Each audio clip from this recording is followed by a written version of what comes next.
네, 제자로 변하다, 제자로 변하다라는 제목으로 함께 말씀 나누겠습니다. 오늘 말씀에 보면 참 기구한 인생이 등장합니다. 정말 생각해보면 너무나도 기구한, 불쌍한, 정말 긍휼이 필요한 한 인생이 등장하죠. 그를 이렇게 표현하고 있습니다. 디메오의 아들, 맹인 거지 바디메오. 그냥 바디메오라고 하는 게 아니라 그 앞에 수식어가 굉장히 많이 붙습니다. 디메오의 아들, 그리고 맹인, 또 거지입니다. 저는 이 표현이 너무나도 눈물이 납니다. 참 어떻게 살아가야 될까? 마음이 너무 불편합니다. 바디메오는요, 이름이 아닙니다. 이름이 아니에요. 바디메오라는 뜻은요, 디메오에서요, 디메오의 아들이란 뜻이에요.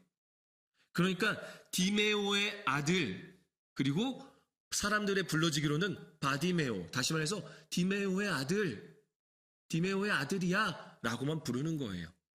그러니까 이름조차 모른다라는 거죠. 굳이 우리로 얘기하자면 그 박씨네 아들이네, 저 김씨 아들 아니야? 김씨네 자식들 아니야? 라는 거죠. 이름을 몰라요. 이름을 알 필요도 없어요. 그러한 존재감이 없는 사람입니다. 그가 바로 바디메오입니다. 그는 앞을 보지 못하는 시각장애인입니다. 그리고 그는 길가에 앉아 소리에 반응하면서 구걸을 하는 거지입니다. 여러분, 이런 사람에게 과연 소망이 있을까요? 이런 사람에게 어떠한 소망이 있을까요? 이름조차 알 필요가 없는, 존재감 없는 사람, 앞을 보지 못하는, 뭐만 볼 수 있는 거죠? 어둠만 볼 수 있는 거예요. 그가 보는 것은 어둠만 볼 수 있습니다. 어둠만 볼 수밖에 없는 시각장애인이며 사람들의 소리에 예민하게 반응하며 구걸하는 거지입니다. 여러분, 혹시 이런 사람을 만나게 된다면 어떠한 위로와 어떠한 소망의 말을 할 수 있을까요? 무슨 말을 하시겠습니까? 그저 돈 10,000원 쥐어주면서 힘내세요라는 말밖에 할 수 없지 않을까요? 그 말도 너무나도 미안하고 죄송스럽습니다. 그리고 나서는 뒤돌아서 이렇게 말하겠죠. 저런 사람은 그냥 빨리 천국 가는 게 좋을 텐데. 인간적인 사고죠. 그런데 그런 그에게 인생이 완전 바뀌는 일이 일어납니다. 우리 47절 말씀, 47절 함께 읽어보겠습니다. 나사렛 예수시란 말을 듣고 소리질러 이르되 다윗의 자손이여 예수여 나를 불쌍히 여기소서 하거늘. 당시에 예수라는 이름, 나사렛 예수시란 말을 들었다고 하는데요, 예수라는 이름은 되게 흔했어요. 우리로 얘기하자면 철수, 영희 이런 거 있잖아요. 국어 교과서에서 많이 나오던 인물들. 그런 예수라는 이름은 굉장히 흔했습니다. 그래서 예수님을 표현할 때는요, 예수님의 출신을 꼭 붙였어요. 그 지역을. 그래서 나사렛 예수, 나사렛 예수가 곧 예수님을 가리키는 그런 표현이었습니다. 바디메오는 나사렛 예수시란 말을 어찌어찌 하여서 주워 들은 것 같습니다. 그 수많은 인파 속에 여러 말들이 오갔을 거 아닙니까? 그런데 그 속에서 나사렛 예수시란 말을 들었습니다. 아마도 시각장애인이다 보니까 다른 감각인 청각이 발달하지 않았을까 싶습니다. 그리고 그는 외칩니다. 다윗의 자손 예수여 나를 불쌍히 여기소서. 길게 표현할 수 없어요. 사람들이 많습니다. 짧게 표현합니다. 나를 봐주셔야 됩니다. 내 이야기를 들어야 됩니다. 그렇기 때문에 길게 표현할 수 없어요. 다윗의 자손 예수여 나를 불쌍히 여기소서. 마가복음에서 예수님이 메시아의 뜻이 뭐죠? 구원자 또는 그리스도라고도 표현하죠. 구원자입니다. 이 구원자라는 사실을 최초로 선포한 사람이 바로 이 바디메오입니다. 안못 보는 거지 바디메오가 예수님이 구원자라는 사실을 선포했습니다. 그런데 사람들은 그를 꾸짖습니다. 아마 예수님의 제자들도 그러했을 것 같습니다. 왜냐하면 예수님의 제자들은요, 예수님이 하지 말라고 했거든요. 예수님의 제자들은 알았어요. 예수님이 메시아라는 것을. 그때 예수님이 사람들에게 알리지 마라고 했어요. 그러니까 제자들 사이에 비밀인 거죠. 근데 그 비밀을 지금 누가 알고 있는 거예요? 바디메오가 알고 있는 거예요. 그리고 그 비밀을 공개해버렸습니다. 선포해버렸어요. 다윗의 자손 예수여. 다윗의 자손이라는 것은 결국 성경에서 약속했던 그 메시아 구원자이십니다 라는 표현이거든요. 그러니 이 제자들은 불편했을 겁니다. 아마 속으로 그랬을 것 같아요. 아니 어떻게 저딴 녀석이 이것을 알고 있지? 이 비밀을 알고 있지? 궁금하기도 하고 불편했습니다. 제자들은 바디메오가 예수님께 나아가는 데 있어서 장애물이 되었습니다. 또 사람들은 신명기 28장 28절의 말씀에 따라 이 맹인이 악행에 대한 처벌을 받은 자라고 여겼습니다. 한번 보여주실까요? 네. 여호와께서 또 너를 미치는 것과 또 눈 머는 것과 정신병으로 치시리니, 이게 바로 하나님께서 주시는 악행에 대한 처벌이라는 거죠. 그러니까 하나님께서 이렇게 하셨다라는 거예요. 그러다 보니까 어떻게 여겼냐? 아, 저 사람 하나님한테 벌 받은 사람이야 라는 인식이 있었다라는 겁니다. 그러다 보니까 사람들이 막는 거예요. 장애물이 된다라는 거죠. 메시아 구원자이신 예수님께 나아가는데 수많은 장애물들이 있습니다. 아니, 그는 보이지는 않지만 사실은 볼 수 있는 것들 모두가 다 장애물인 거예요. 사람들은 그를 꾸짖어 조용히 좀 하라고 합니다. 이건 단순히 야 조용히 좀 해 라고 하는 표현이 아니에요. 굳이 이해를 돕자면 이런 표현인 거죠. 야, 이 저주받을 이름 모를 놈아, 지금 네가 여기가 어디라고? 닥치고 저기 가서 저 구석에서 찌그러져 있어. 너 같은 놈이 오는 곳이 아니야 라는 거죠. 이제 바디메오는 어떻게 해야 할까요? 우리 이어서 48절 말씀, 48절 함께 읽겠습니다. 예.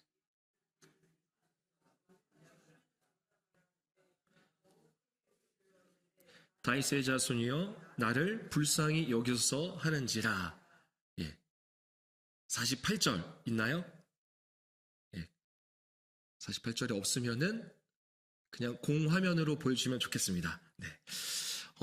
모든 것이 장애물입니다. 그래서 포기하는 게 아니라 더욱 크게 소리질러 외칩니다. 다윗의 자손이여 나를 불쌍히 여기소서. 더욱더 크게 외치는 거예요. 메시아 구원자 예수여 나를 제발 불쌍히 여겨주세요. 나를 봐주세요. 내 이야기를 좀 들어주세요 라고 외치는 거죠. 우리 역시 구원자 대신 예수님께 나아가는 데 있어서 수많은 장애물들이 존재합니다. 하물며 오늘 이 자리로 나온 데 있어서도 수많은 장애물들이 있지 않았습니까?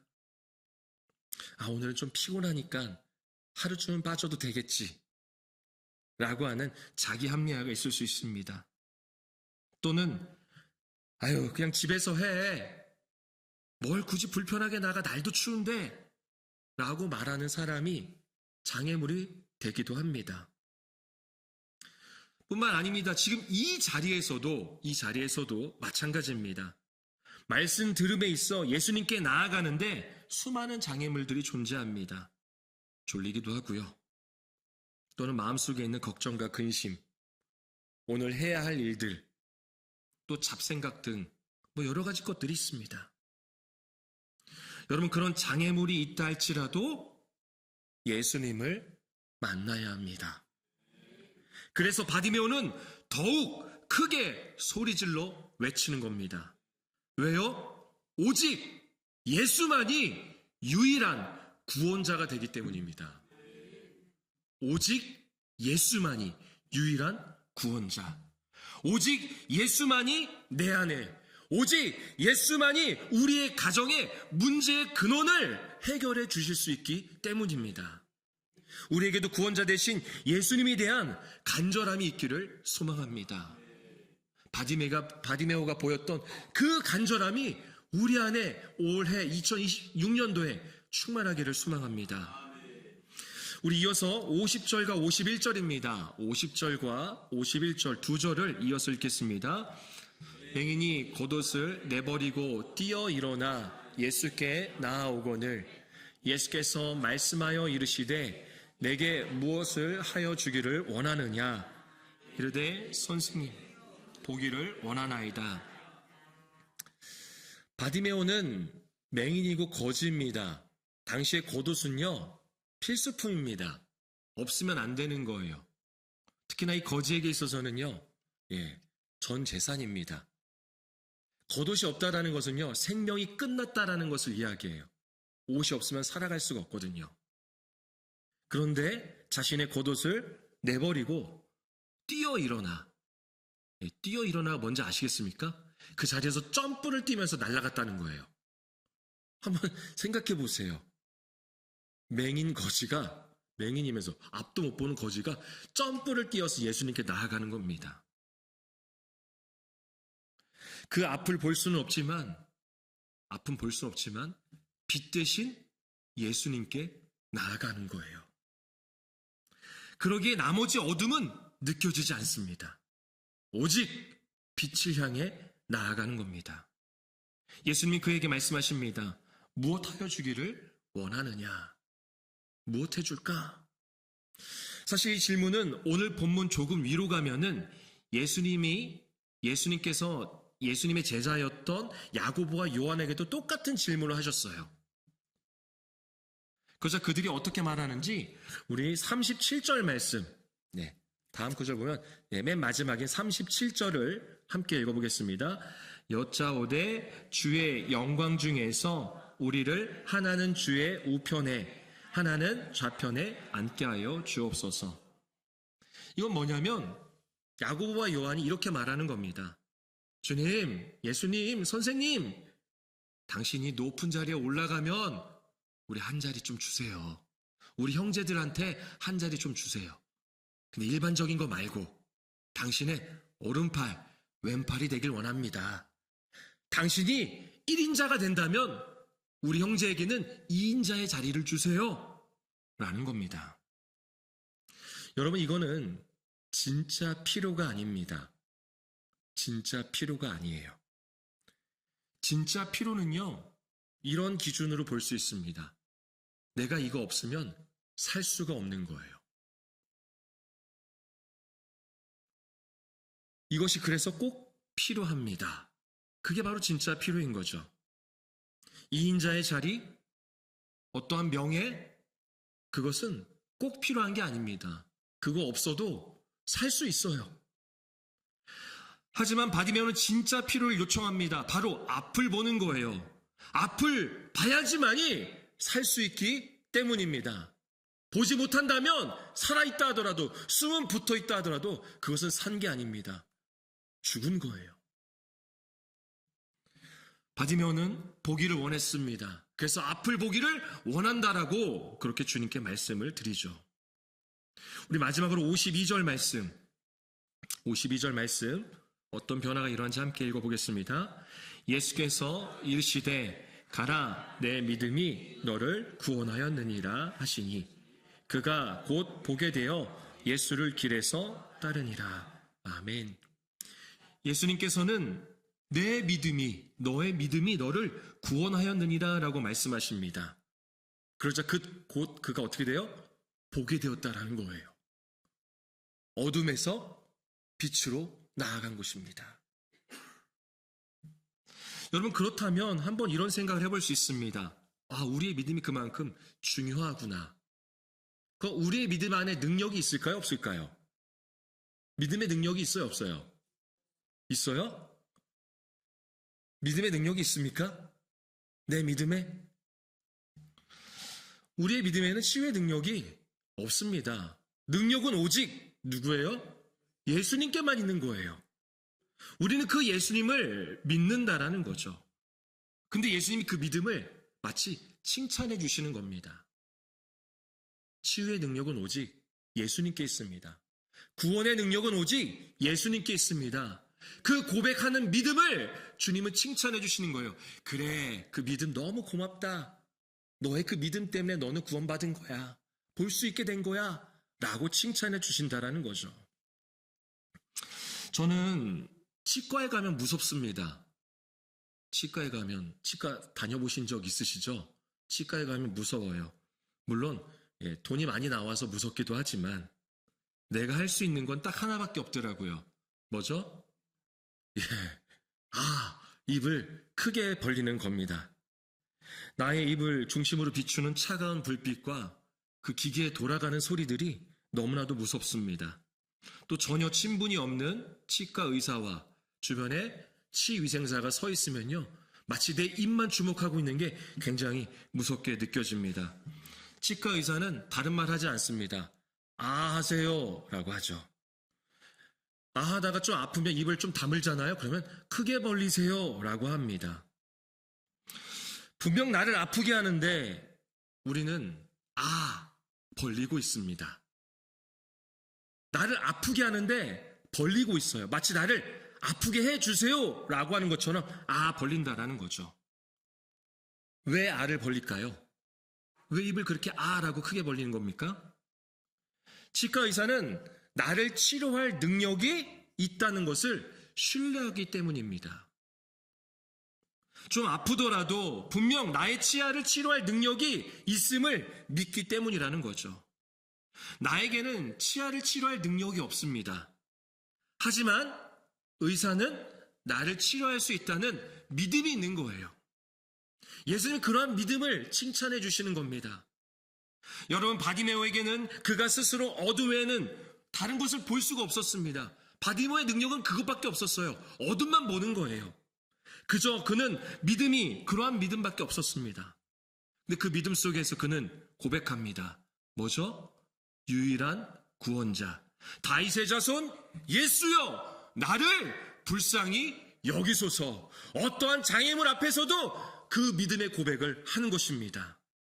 그것이 그의 믿음이었습니다. 예수님은 그의 믿음을 보시고 그를 어둠에서 빛으로 인도하십니다. 단순히 육적으로 보게 된 것이 아니라 내 믿음이 너를 구원하였다. 너는 이제 볼 수 있게 됐다가 아니라 너는 이제 구원받았다라는 것입니다. 하나님이 보내신 메시아, 구원자가 예수라는 것을 고백하고 있는 것이죠. 이것이 바로 그의 고백입니다. 이는 그를 믿는 자마다 영생을 얻게 하려 하심이라. 바디메오는 예수님을 그리스도로, 메시아로, 구원자로, 다윗의 자손으로 믿고 고백했습니다. 그의 외적인 변화는 보게 된 것입니다. 그런데 중요한 변화가 있습니다.